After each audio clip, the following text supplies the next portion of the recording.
Hello, welcome back, everyone. We're here with our first guest speaker of the day. We're here with Catherine Humanick, and Catherine is a licensed clinical social worker who primarily focuses on borderline personality disorder. She operates various social media accounts dedicated to providing non-judgmental, evidence-based information about BPD. Okay, so I will turn it over to you. And maybe a good place to start is just asking, would you mind sharing a bit about your story with us, maybe your relationship with BPD? Sure.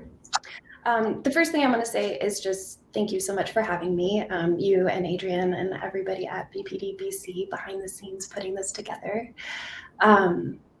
In terms of my relationship with BPD, so I was always a very emotionally dysregulated person from day one. I think my mom has some note in my baby book about how I could not be soothed. And my whole life, I knew that there was something kind of different about me, kind of off about me. People would get mad at me for my natural reactions to things. I didn't really know what was going on. I struggled with substance use. I struggled with an eating disorder. I was in, a bunch of therapy, and no one could really ever tell me what was wrong. The focus was always like trying to contain the damage. I never really had any answers. Therapy was always focused on stop being the way that you are. It's bothering people, And I finally, I think it was in my very, very early 20s, and I went and I saw a new therapist, and I did my little intake, you tell them your whole life story in an hour. And at the end of the hour, she said, of course you want to kill yourself. Your life is terrible. And it was the most validating, wonderful, warm and welcoming thing anybody had ever said. Because even though on paper, it seems like such a mean and nasty thing to say, she was the first person who had ever allowed me to have my feelings, who hadn't tried to convince me that my feelings were wrong. And so after that, the next thing she said was, since we can't fix your life in a day, can you stop making it worse? And I was like, that's a framework I can get behind. Right? The framework of everything about you is wrong, stop being the way that you are, be normal. That was not a very helpful, very empowering framework for me. But yeah, you're right. Everything is terrible. And we'll work on it. There is hope for you. We will work on it. But you do have to take responsibility for your portion. That was something I was more than happy to get behind, because it felt like I was partners with my therapist instead of, against my therapist. So that's kind of how I learned what BPD was. I didn't ever get an official diagnosis. I wasn't able to keep seeing that therapist, but that really sent me on my learning. I went on the internet and I tried to learn about BPD, and it wasn't a nice place back in the day. I won't say how old I am, but it was much more than a decade ago. And the information online was hurtful, but it was also very empowering. And I was able to really suddenly make a lot of positive changes in my life just from understanding why my brain worked the way it did, like why I had the responses I had. So instead of framing them as wrong, just going, oh, I feel this way because, and then I get to choose whether I act on it or not. So I continued my own recovery in a lot of various ways: yoga, spirituality, mental health treatment, all of that. I worked in a different career for a couple of years. And then I said, I think it's time for me to pay it forward. So that's how I ended up doing what I do now. Great. Thank you for sharing all that. Yeah, and I'm wondering about speaking to the stigma. BPD is one of the most stigmatized mental health disorders, as we know, and that's why we're doing this awareness day, and and some of the myths around BPD and dispelling those myths. Yeah, and I would like to say up front, just big trigger warning for my entire talk is because what I do is fight stigma with information, I do sometimes have to repeat really hurtful things that people have said. And the reason why I repeat them is because people are out there saying them in all seriousness. Professionals are still out there spreading misinformation because they just don't know better. And people are hearing that and they're believing that. So even though I know there's probably lots of people in the audience who know that these myths are not true, there's at least one person who still believes at least one of these myths. And so I am going to call them out by name. I am going to say these things, but I want to be clear when I talk about the stigma, I'm shining a light on it so we can do something about it, not to perpetuate it. Does that make sense? Yeah. Great. So the first thing actually after that therapist appointment, when she gave me that information and she said, hey, have you ever heard of BPD? I actually called my mom. I was so excited. It's like, oh my God, we figured it out. Like, there's an answer, there's hope for me. And my mom said, that's what serial killers have. That was the very first thing that I heard from another person about it.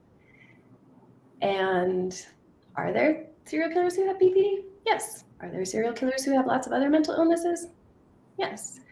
Are most people with BPD serial killers? Absolutely not.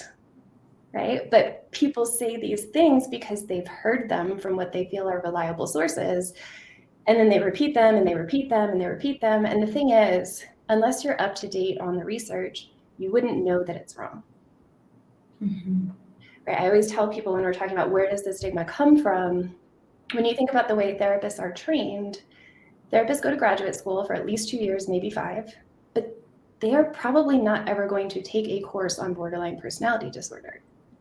Because there are hundreds of mental health diagnoses in the DSM. You can't take a course on each one. You can't be an expert on each one.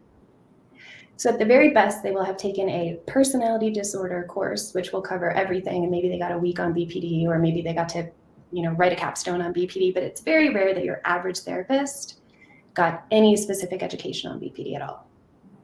Mm-hmm. Then you have to go work in the field under supervision. And who's your supervisor? An older therapist, who's even less likely to have been exposed to the new research.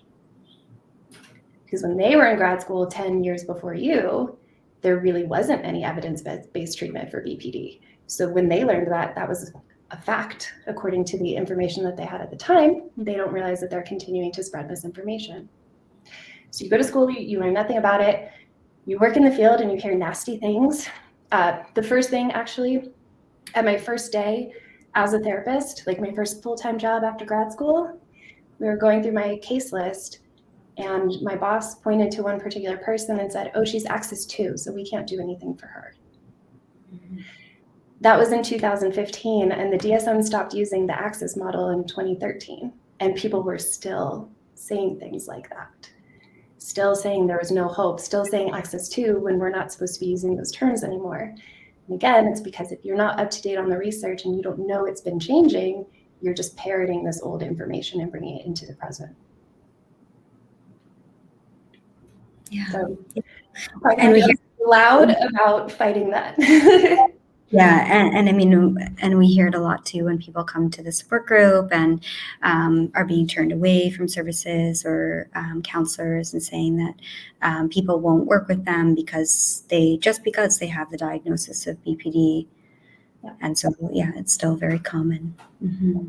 Unfortunately so. But that is the both extreme joy and sorrow of what I get to do for a living. Is I get to bring people so much hope just by telling them like the truth. Mm-hmm. I don't sugarcoat it. I get feedback all the time that I'm very good about my dialectics. I'm like, yeah, this is terrible, but this part's nice. And we get them both. Mm-hmm. So I can be honest about it. I can talk about the pitfalls, but I can also just tell them the truth, the information that we have now about outcomes. And the truth is hopeful. And it's so wonderful that just such a simple thing as telling somebody the truth can change the way they feel about themselves. But it's so sad that there's so much misinformation that all I have to do is tell somebody the truth and it will change the way they think about the world. And so to have those coexist, like that's why I say it's a sorrow and a joy. Yeah, there's a lot of hope, especially with the different treatments that have come out across the last 20 years or so, and the outcomes too, with or without treatment, just even the improvements over time that people can have with BPD. Mm-hmm. And to that point, so one of the absolute number one most common thing that I hear is that BPD is forever. You don't ever get better. You're just going to be like this, right? And that is so just completely untrue. And there's so much nuance there that gets missed when we repeat it. Because there was a study done, it started in the mid-90s in Boston, and it followed, forget the exact number, I want to say 200-ish, don't quote me. It followed roughly 200 people for 24 years. And 99% of the people at some point had at least 1-2 year period of remission. Mm-hmm. Most people's remissions were much longer than 2 years. Most people who enter remission don't fall back out. But, sometimes people do. Sometimes life gets stressful and less stressful. Symptoms come and go. But 99% of people who live for 16 years will get better, like demonstrably better. Mm-hmm. And the thing about that study is they started that study in the mid-90s. DBT didn't exist. Well, it existed in Washington in the late 80s, but it wasn't really available in the world until the mid-90s. And so this study started at a time when almost no professional out there knew that people with BPD could get better. When almost no professional out there had the training that it took to help somebody with BPD get better. And yet, 99% of them got better. So if we were to do that study today, if we were to start it today and follow people until 2050, what would we see? Mm-hmm. Right? Because we have remission. Remission is you have to have 5 out of 9 symptoms to meet a diagnosis. If you have 4, 3, 2, 1, or 0, you're in remission. There's a lot of pushback on remission because if you still have 4 symptoms, if your symptoms are chaotic relationships, suicidal thoughts, impulsive behavior, and stress-related paranoia, your life is still hard. You're not skipping through a field full of rainbows. It's still a very hard thing. You just don't have the diagnosis anymore.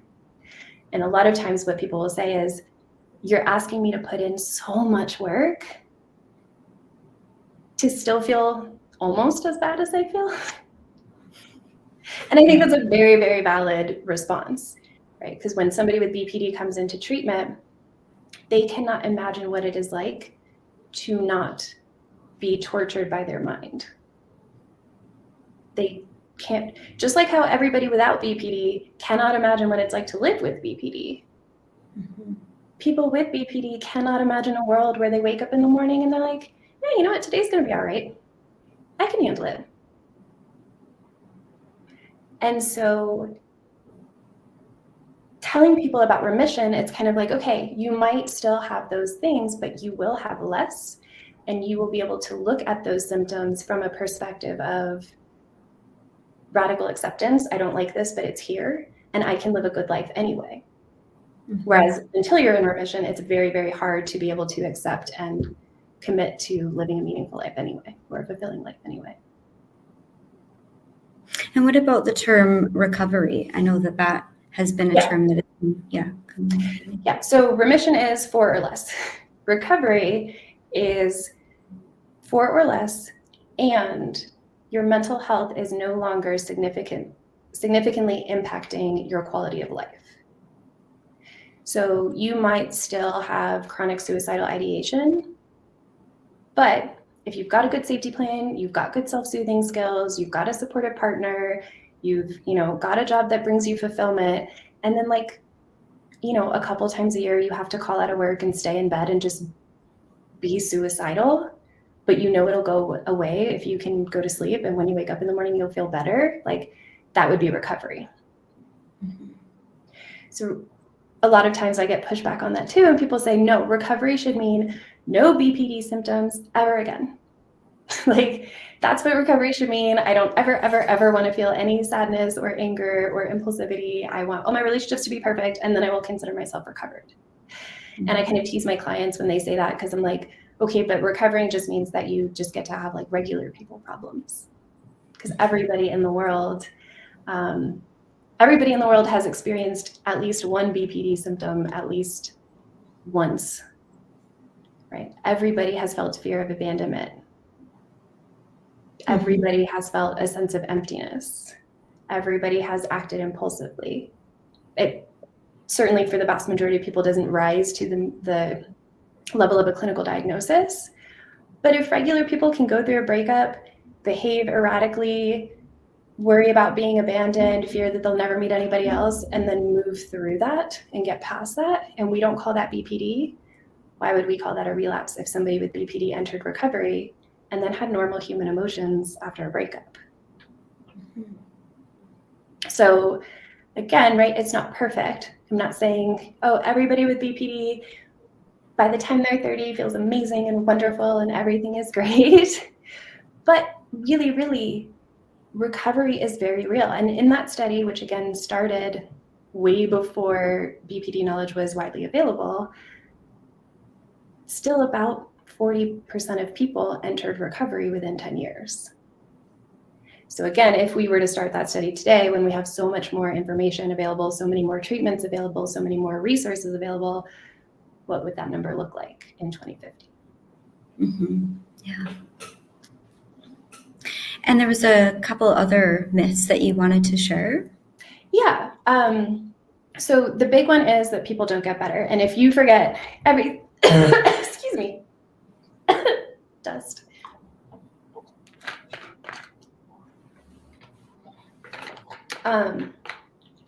Like if nothing else, just remember that people with BPD do get better. But yes, I will talk about some other myths. The second myth that I wanted to bring up was, scrolling through here, that nobody with BPD really wants to kill themselves. They're just being manipulative. That's something that, unfortunately, I have heard professionals say. My own supervisor said it when I was pursuing my licensure. And that is not true. So again, I can be dialectic about it. Are there people who have learned that threatening suicide or self-harming will get their needs met? Of course. And we see that a lot too, especially with younger folks who don't have as many, they can't be as independent, they can't pick and choose where they go or who they spend their time with. That self-harm might be the only opportunity that they have to break out of that environment or to get the people in their environment to treat them with more kindness. That's not a them problem. That's an environment problem. Right. If you're living in an environment where the only way you can get your needs met is to threaten to kill yourself, that's on the environment too. Mm-hmm. Right? Yeah, it's very similar to when we see the revolving door in hospitals. Yep. So when somebody goes in the hospital and they're suicidal and then they aren't admitted and they're help seeking. Yeah. Or even sometimes they're not suicidal enough and they don't get the help that they need. Yep. Yeah. Or you'll see insurance in the US. Never mind, I'm at BC. In the US, insurance will refuse to pay sometimes if the suicidal ideation is situational. So if you're only suicidal because you got a bad grade, insurance won't pay. They'll say, well, they should just like get over that. Right. So if the person who's trying to get the insurance approval doesn't phrase it appropriately, then that patient could actually end up with thousands and thousands of dollars that they have to pay out of their own pocket for that treatment. So that's another US-based problem, but not the right audience for that. No, we all over the world. Okay. Yeah. But the other piece too, right? So it's an environment problem. Yes, there are people who have learned that and have taken advantage of that, but how did they learn that? How bad did things have to get for them to figure that out? Right. Right. But that's still a very small proportion of people who are threatening suicide or self-harming. And what I think people don't understand, so when I talk about fighting stigma with information and with understanding, people with BPD cannot imagine what it's like to not have BPD and vice versa. So the people who are doing the assessing, the treatment planning, the insurance approvals, the family members around this person, the teachers, the coworkers, like they don't get it. They think that this person is just overreacting to everything all of the time. But what's really happening, especially with somebody with chronic suicidal ideation, is that they can literally wake up in the morning and their first thought is that they wish they didn't wake up. And then 99.9% of the time they get out of bed anyway, and they take a shower and they put their clothes on. And the whole time their brain is like, I don't really want to do this. I would rather be dead. And then they brush their teeth and they get in the car and they go to work. And the whole time their brain is like, I don't really want to do this. I really wish I was dead. And they go and they do life just like everybody else. But that is happening in the background that nobody can see. And then they encounter an inconvenience. They get stuck in traffic. Their boss gives them an assignment they can't handle. They get a bad grade. They get dumped, whatever it might be. And it's not going from 0 to 100. It's going from 9.9 to 10. Mm. It's just that last straw. So from the outside looking in, what people see is she was fine, and then she got a bad grade, and she threatened to kill herself. So she's trying to manipulate the teacher to give her a better grade. Mm.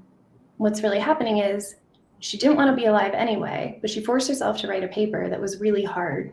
She wanted to just be dead, or at least asleep in her room with the door shut and the blinds closed, She wrote the paper, she handed it in. That's a moment of vulnerability. She was literally offering herself to be judged, and then you gave her a bad grade. And she thought, well, I didn't want to do any of that anyway. I wanted to be dead. If I put in all that effort and I still got a bad grade, why am I here? So from the outside looking in, it seems dramatic, it seems impulsive, it seems manipulative. But from the inside, it kind of feels like the logical conclusion to the person who's living that way. Yeah, of course. And so when we talk about the impulsive suicide attempts, the other thing that I hear from professionals is they know that they weren't serious because they weren't like highly lethal. Mm-hmm. And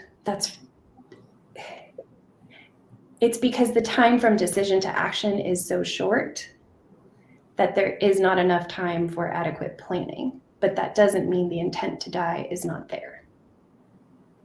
Mm-hmm. So if you're watching this and you're a loved one of somebody with BPD, when your person threatens suicide, take it seriously. That doesn't mean panic, but it does mean, instead of looking at that as how are they trying to manipulate me, look at that as what need are they trying to have met that has not been met? Like, what will they get from doing this? And how can I give it to them without them having to threaten suicide? Maybe they just need a listening ear, a hug, validation, whatever it might be. But take it seriously without panicking, but don't dismiss it as they're not serious. They always do that. Mm-hmm. Yeah, and again, just going back to the hospital example, like we have heard before, some folks say that clinicians have said, like, if you were serious, you would have attempted or you would have completed. Yeah, so, and it's interesting that you're sharing this and you're, in the US, and where it's the same anywhere. Like it's the experience of somebody with BPD and also the experience with a system. And also even trying to get into different programs, like sometimes getting into a DBT program, like going back to kind of the example of, well, you have to be a certain threshold of suicidal to get in, or you're too suicidal. So you're too suicidal, you're not suicidal enough, so we're not going to allow you to enter the program. But at the same time, you still need to get help for it. So, yeah. Yeah, and that's definitely a problem that we have here, is just the levels of care not matching the need. Like most people with BPD do not need to be in inpatient psych. Right. Yeah, because it's natural to the environment too. Exactly. The skill. Mm-hmm. Yeah, and that's something that, and I want to be very clear, I'm not saying never by any means, right. But yeah.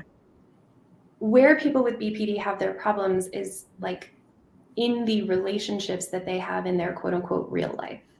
When you go to the hospital, real life goes on pause, and everybody around you is specially trained to talk to you in a way that is not triggering. If you're at a good facility, and if you're at a bad facility, it can actually be incredibly traumatizing because the staff do not know how to support you and do think you're being manipulative and treat you that way, and that can be very traumatizing. Either way, you get out of the hospital and real life is still there. Mm-hmm. And the problems are still there. and you had a break, and sometimes people need a break, but most of the time what they need is to use the skills in real life with intense outpatient support.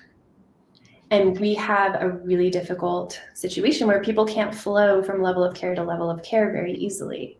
Like, you can't just, it's very hard to go from once a week therapy to, ooh, this month is really hard for me. I need an IOP. I need 3 times a week.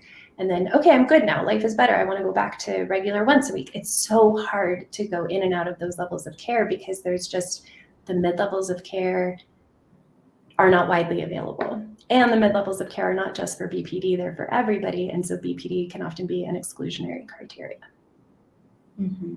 Or people need a diagnosis to get into some programs and aren't able to find a psychiatrist because the wait list can be up to a year. And so then they have to wait to get into that. And then they have to get into the wait list to get into the DBT programs. We also see that too. Yeah. And that is an unfortunate reality, and we can do better. And part of why I do what I do is because there are so many therapists who they just don't know better. Mm-hmm. Like if a client came to me and they said, I think I have schizophrenia, the first words out of my mouth would be, I do not know anything about schizophrenia, but I'm going to help you find as much information as we can, and I'll refer you to where you need to go. Mm-hmm. Right? Imagine if someone came to me and said, I think I have schizophrenia, and I said, no, you don't, you look so normal. That's what people get in the US when they come to get a BPD diagnosis. They've done this research on their own, they've looked into it, they're pretty sure they know what they have, they finally get into a therapist, and the therapist is like, no, because they don't have the right information. They have an image in their head that just isn't correct. And that's when that therapist will often say something hurtful, not intending to, but something very hurtful. I've heard some ridiculous things. I've heard, you can't be BPD because you didn't kill yourself. You can't be borderline because you've never tried to divorce your husband, like stuff like that. Mm-hmm. Or you're just being dramatic. Yeah, or, oh, everybody has big feelings. It's like, So I think that's why part of my work is educating therapists, because we do have some research that, yes, a specialized program with somebody who is specially trained in an evidence-based modality, that's best. We want that if we can. We don't have enough. But a therapist who you have a good connection with, who is willing and able to do some research and training, can be almost as good. And if they're the only option you have, they are better because they're a real option in reality that you can take advantage of, right? Mm-hmm. So if there's a therapist who doesn't hold this stigma and is like, you know what, I can take a couple hours of training on that, and it'll be good for my CEUs, and then I can use it to help you, and if I need to refer you out, I still can. That's such a more validating and supportive environment to begin the treatment process than, oh, you can't have BPD because you don't blah, blah, blah, insert horrifying stereotype here, right? Yeah. And as we're winding down for this presentation, I'm curious if there's another myth that you'd like to share, or did you want to open it up for questions? Like, what would be most useful? Actually, I'd like to close with a story. It's a metaphor that I use to describe BPD. So if you're watching and you have BPD, this is a helpful way to explain it to people who don't get it. And if you're watching and you're a loved one, hopefully this will help you understand your loved one a little bit more. So I want you to imagine that you are born into a world where everybody else has steel-toed boots, but you're barefoot. There's nothing inherently wrong with you being barefoot. You're just different, right? But in this world, people don't sweep or vacuum the floor because they don't have to, and they step on each other's toes all the time. So you have to walk around in this world barefoot, and sometimes you can get by. You can like tiptoe around or like jump in between like stuff that's on the ground, or you can like hop out of the way if someone's about to step on you, but that's so much work, and it doesn't work all of the time. Like sometimes you're tired, sometimes you just don't look where you're stepping and you step on something. Sometimes somebody just steps on your toes and you scream because it hurts, right? But nobody in this world knows what it's like to step on broken glass. they cannot comprehend what that feels like because they have never felt it. So what they see is you're just walking through the same room that they just walked through, but you're screaming and they're not. So of course they come to the conclusion that there's something wrong with you. They're not correct, but they're coming to that conclusion because based on their experience compared to the other person's behavior, compared to your behavior, yeah, you're acting weird, right? And I always ask people, like, how long could you live in that world before you just started screaming at everybody that came near you? Not like a couple hours. Like, really, how long would you last? Because your feet are full of broken glass and they're bloody and they're bruised and your toes are broken. Even if somebody gave you a pair of shoes right now, you couldn't put them on. The first thing that you need is you need enough time for your feet to heal so that you could actually put boots on, right? The second thing that you need is a home environment that you can sweep the floors. So it's not gonna be perfect, right? Everybody has a Lego in the carpet somewhere, but if you have a little bit more control over your home environment, or your home environment is safer because the people around you are more informed, that is a great place to finish your recovery. And the last thing you need is boots, because you do have to go outside and participate in the world, but that's the last piece, not the first piece. So I think of BPD like that, like you're born sensitive, but there's nothing wrong with you. You're just born sensitive. And then the experience of living in the world is so painful and people don't get it that they start to label you crazy. And then you start to live up to that expectation because you're out of skills. It's a great analogy. I've also heard the analogy of the having a gluten allergy and born into bakers, the home of bakers. And I was like, I resonate because I have celiac. So, but I've never heard that one, and I like it. And there's people in the chat saying thank you for sharing that. Beautiful, so true, love that. And yeah, so. And your explanation earlier, thanking you for your explanation, making sense. And so I really want to thank you for sharing your story and for sharing your myths and facts and talking about stigma and spreading awareness. It means a lot to us. So thank you so much. And thank you again so much for having me, and all of you who are watching, thank you. Thank you.